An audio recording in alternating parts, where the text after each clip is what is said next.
Vision is the art of seeing what is invisible to others. When Anne Jerry started the Compassionate Hands for Disabled Children in Korogosho slums, she wanted to provide a place of love and care for children who, for conditions they did not choose, have gone through extreme abuse and rejection. Everyday children with disabilities are either abandoned, and even when abuse happens to them, nobody really cares. And that is a point to see. I've seen every day receiving a call over distress for a child who wants placement, but we can only do so much.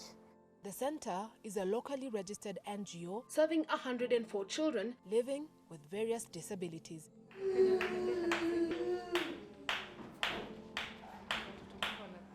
Children are placed in different classes depending on the conditions that they have been diagnosed with. Some classes hold children with cerebral palsy, some autism, and others house children that are mentally challenged in diverse ways. While some children with cerebral palsy can read, write, and even feed themselves, some are completely dependent on caregivers.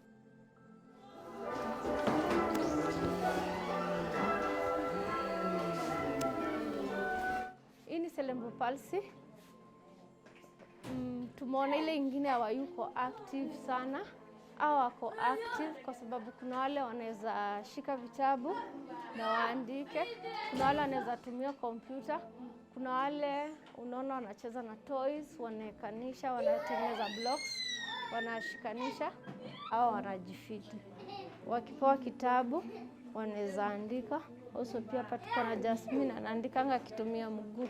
Anatumia mguu kuandikia. Na anaandika vizuri kabisa. Kama saizi anakala. Jasmine ako 8 years.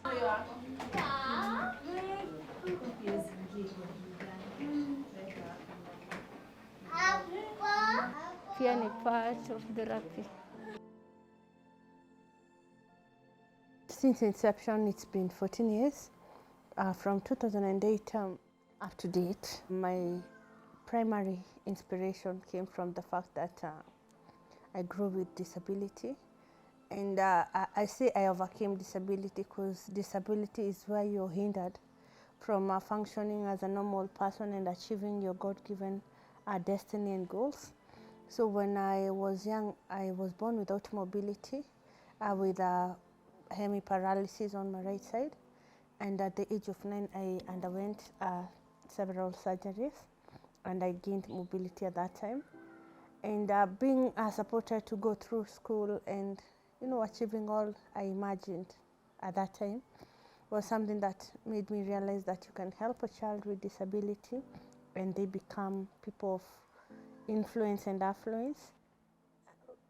Personally, I came to interact with many children with disabilities in Compassionate, hence the home. I didn't know of many children with autism in one place, neither cerebral palsy.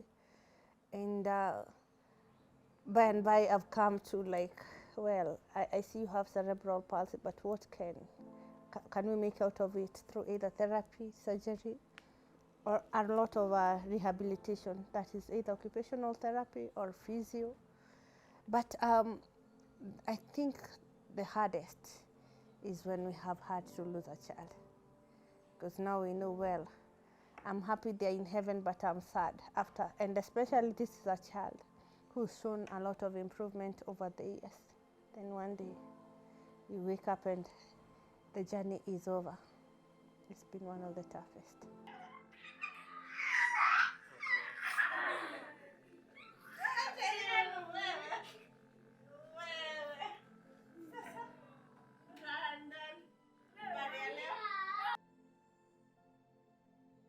When any government officer or somebody calls me, I have the confidence of saying there is no vacancy.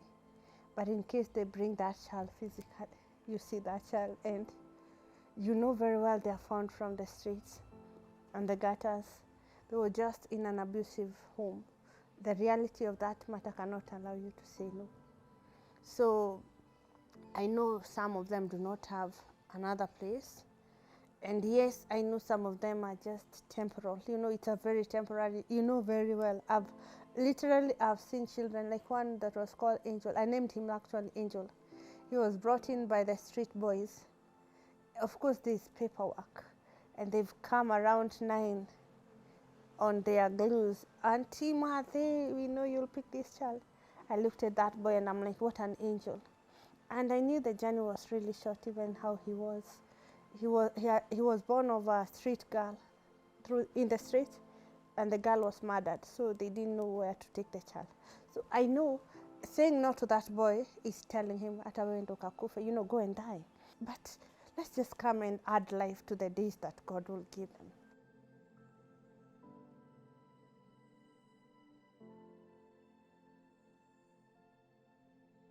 I am looking at children. I have now in 3 categories. I have those who will be able to be integrated and they are rehabilitated totally. They can be able to go through surgeries, they walk, they go to school or get employment. They are mentally challenged children who are now able to have a skill. They can do mat making, bead making, or even work domestically. But because they are not of a sound mind, they will require a chaperone the rest of the days. Then there's that other category that require you to think of a palliative care unit, because it is just making them comfortable, access therapy, food, and just love, even as we wait for the said miracle. And miracle can be anything. So brave. Tuko na Josek, Aoni, Aski, Atembei. Kwa hii class tuko na watoto kadhaa ambao hawaoni. Here, children that are differently abled know that it is okay to dream. Meet Masharia, who came to the center after the post-election violence left him destitute. Personally, mimi nataka kufanya journalism and pia nataka kufanya a bit of social work and community development, kwa sababu nimeona ya kwamba community yetu pia inahitaji usaidizi, and so many people around us they need help, more so wale ambao wako poor and more so wale pia ambao wako na disability wanahitaji support yetu sana. Inahitaji sisi wenyewe tujitoe, sisi wenyewe tujitolee, tujiamulia kwamba the society there inatuhitaji, because if we were born na wakati tulizaliwa tuliletwa hapa kwa hii ulimwengu, God had a purpose and God had a reason why you were brought into this world. Hapa get a lot of support kwa sababu most of the time when I was at home sikuwa vile na watu wa interact na wao sana, sikuwa na watu ambao maybe wakati mwingine wangeni encourage, kwa sababu utapata ya kwamba most of the people wale nilikuwa nakaa nao ni wazazi wangu na labda na ndugu zangu, so the time ya kuni encourage hawakuwa nayo, because everybody yako pale na pale na pale na pengine. But the time I came here I got so many people wale wale ni encourage to move on, because sometimes sometimes when I came here I was in class 6, sometimes nilikuwa na feel ni kama I'm not accepted, I'm not, ni kama najichukia, tuseme nilikuwa najichukia kwa sababu nilikuwa naangalia condition yangu, ninaangalia vile wengine walikuwa, and nilikuwa na feel so bad about myself. But when I came here I got different people encouraging me, challenging me that you can make it, you can make it, you can make it, and so I can make it in life, and I started believing in myself. Because I remember kwamba kuna time ambayo nilikuwa navanga kakofia na najifunika sana hivi kwa kofia ndio mtu asiniongeleshe ama ndio mtu asiwezi kuongea na mimi, lakini ilifika time fulani nikaona kwamba hata kujifunika na hii kofia haini benefit chochote. Nilikuwa nimeona kana kwamba itafika mahali and addiction yangu itakuwa affected. But when I came this place nilianza kuencouragewa na nikarudi shule, nikatoka from class 6 nikamaliza form 4. Yeah, this is home. We've started the vision of building this home from nothing, and we hope to finish the construction. My boys and girls are growing big, so we need an extra piece of land to build different dormitory facilities, and also we hope to do a proper vocational center and a hospital. So we want to continue equipping the home and placing it in a better position to be able to support the needs of the children. We want to create funds that can enable us employ professionals and even partner with different fields that can be related to what we're doing, say therapists, doctors, the different areas people can come in, even special education teachers. and that requires a fund. That is why somebody will think when we say at 27 number of staff is a lot, yet we are still under-equipped, because taking care of one child with cerebral palsy is time engaging, it is resource engaging. So at this point we're even limited to employ as many as we want, and that is why we call on our partners to help us do this. Yenye ilifanya nifanya hapa kazi ni venye nilikuanga nakuja naona hao watoi vile wako wanahitaji love ya watu kutoka nje, kwa sababu nilikuanga nakuja wakiona tumekaa wanafurahia, so nilikuwa naona wanahitaji love. The first time nilikuja hapa, I was not sure that ningefanya hapa, ningework, because looking at the kids nilikuwa najiambia utatoboa. Wakati nilikuja nikakutana na wao, kwanza nilijikuta kama Eric, ni kama sitaweza kukaa na wao, but nikaambia Mungu kama amenituma hapa aniwezeshe kukaa na wao. After sometimes unajikuta umekaa umezoea ni watu kama wewe. Being with them, it is like you are being with an angel, and we need to show them love. We need to be there for them, especially when it is time for therapy. We need to show, yani ukimfanyia therapy, you need to have a smile. You smile, you sing a song. Yes. Niko na hiyo moyo ya kuwapenda kwa sababu ana need kuwa na love, motherly love or parents love. The kids wako friendly. Ukiinteract now one on one, una feel yeah, these are the kids you want to be with. Mara nyingi unapata mzazi anakam ama mtu anakam anasema kuna mtoto mlemavu amekaa na yeye anasikia ku give up, but ukimpeleka tu round aone watu, unapata huyo mtu anapata nguvu, anaona kumbe si mimi peke yangu niko na mtu kama huyu, na pia nikadu something huyu mtoto bado ako na life, kwa sababu kuna watu wengi walikuja huku kama hawajui kuketi, hawawezi simama, but through therapy say at least wanasimama, wanaketi. The center relocated from Korogosho slums to Rai, Nairobi, Kenya in 2009. The strategic growth experienced with each passing year is evidence of efficient use of available resources, as well as availability of a solid vision that ensures that the lives of the children at the center improves with each passing year. The center runs its sustainable development projects under the Rehema Farms initiative, which supplies water, animal and farm produce for sale to the neighboring community in order to raise funds to meet some of the needs at the center.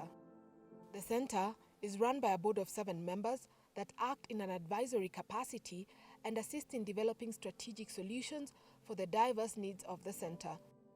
Currently, the initiative that we are running with is to actually set up the sustainable projects, because there are many projects that we've done before. First, we wanted to settle the children because initially we were staying in a rented property, which was quite a challenge because of the movement, and it was also a temporary shelter. But right now what we have is we have permanent structures that you can actually see behind me.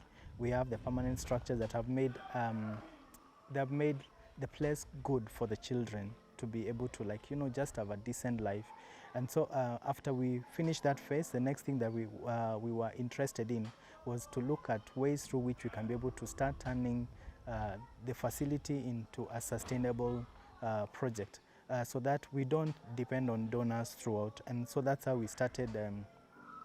We started projects like the biogas, which was supplementing the energy needs. Projects like, you know, the poultry, so that we can be able to get eggs, we can be able to get chicken. We started projects like, you know, the dairy farming, so that we can be able to get milk.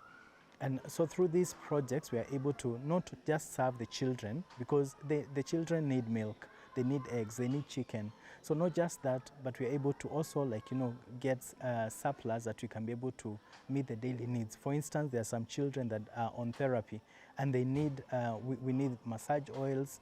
There are some other children that need some medication every single day. We cannot be reaching out to donors just telling them we need 10,000 shillings, 20,000 shillings, so that we can be able to meet this need and that need. So that's why we saw the need to start exploring strategies through which we could be able to create income generating projects, so basically for sustainability.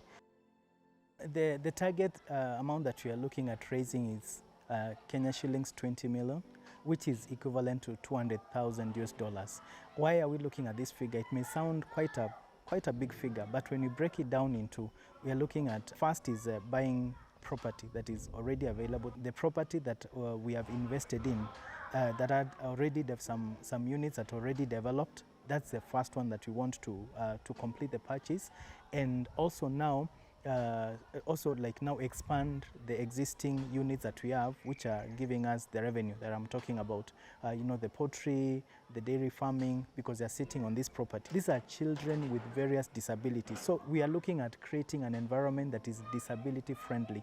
Like disability friendly toilets, such that when they're going to for a short call, a long call, they're actually comfortable. And some of these units are quite expensive because it's not just the regular unit that you'll find in the market. It's something that is customized. So we want to customize the environment for the children. There's a time we had an issue with water, and water bill was so much, on monthly basis, because you have to keep the place very clean.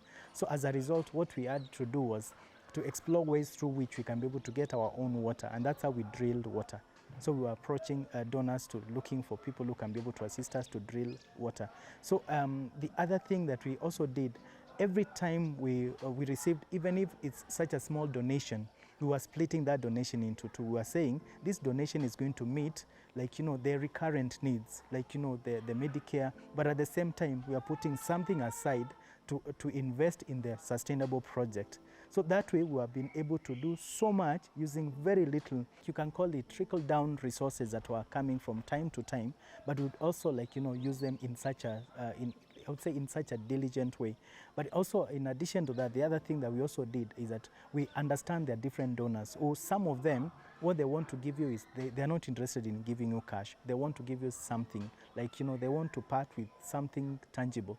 So we tell them, okay, we have this option. Either you can give us, let's say, given an option, if they tell us they have a budget of, say, 100,000, then we can tell them, give us a water tank, because that's going to be of value to us. If you give us food, it's okay, but if you give us an option, then we'll tell you, give us a water tank. Someone else will come on board and we tell them, give us 20 bags of cement. So that way we are able to run different projects simultaneously. And so I would say, just those little efforts of efficiency or throughout the journey are the ones that have actually, you can see such a transformation. So that has been really, really good. And I've seen such an efficient use of resources. From the time we had, we had just one room where children were staying in, to a place where now, the children are spread in different rooms. They're comfortable. You find them, playful and all that. It's really a plus for us. And our fulfillment is when we can be able to see children growing in an environment that is equivalent to the home environment that every other child would love to stay in. 5 to 10 years, I'm seeing a center that can be showcased across the globe as a unit that people would want to just come and study and see a model that they want to copy in their countries. I like to appreciate everybody that has stood with us for those many years. From the time we didn't have a place that we call home for these children, there are people who stood with us that time. They were bringing in, packets of milk. I'd like to appreciate every single person that has stood with us. From those moments that we really had challenges to right now when they are coming in and they find we are no longer asking for milk. We are telling them what we want is support so that we can be able to create sustainable projects. I know God has entrusted us with a huge vision where unless His faith fits in people's hearts, it can never be achieved. So my gratitude goes to all the partners. We thank you for not giving up, yet our charity is a lifestyle. For the next phase of development, we request that you partner in cash and in kind, that more of these children may have a place they can call home. May God richly reward you.